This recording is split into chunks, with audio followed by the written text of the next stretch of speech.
Okay, this is a real quick overview on the vision mixing side of things. Obviously, there's a real art to vision mixing. There's a real leadership style required in order to communicate well with camera ops and everyone else that's going on.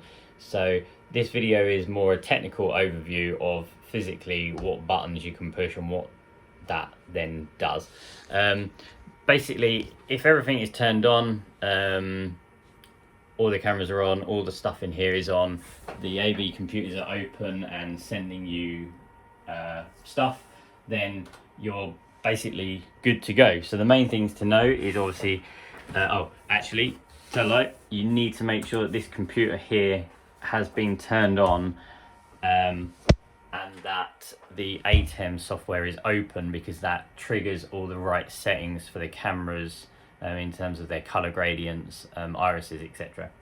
So make sure that has been turned on and that the ATEM software is open. So back to here, it's quite self-explanatory. Red means live, so you'll notice on here, if I change any of this, what is red here is live, green is preview, so that's everything on this one. So obviously you could click on your buttons and say, I'm going to this camera, I'm going to that camera, right, we're going to run a VT, so I'm going to come here. The right way of doing it is having that in your program, so what's live, and then getting what you've got coming up next ready in your preview, and then hitting either the cut button, which will cut straight across, or the auto button will have a slightly more kind of fade. Or if you want to go old school, you can pull the cool zip trigger and you'll see that fades it in and out. So that's the real basic way of how to vision mix. If you need to put something as a lower third or song lyrics, so that's basically anything that comes from the AV computer. So you'll see it's always got a green background, because this then takes out the green. So the way that works is if you put the green keyer here, which is nicely labeled on, you'll notice that that comes on and off there.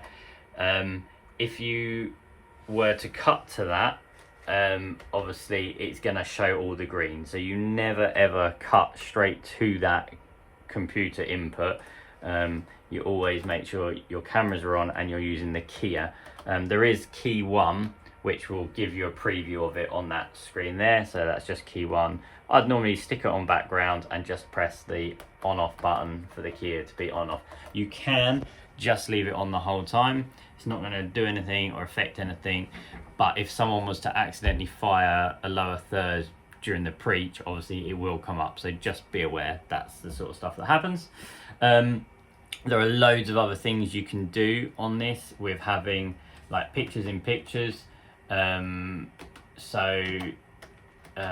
Like if I turn this keyer here on, you'll see it's taking an input from the computer and putting it there as an extra picture over the picture. I'm not going to go into that detail. That's something we don't need to use for Sundays, and will probably need to be set up properly by myself or someone that knows a bit more about how this all works.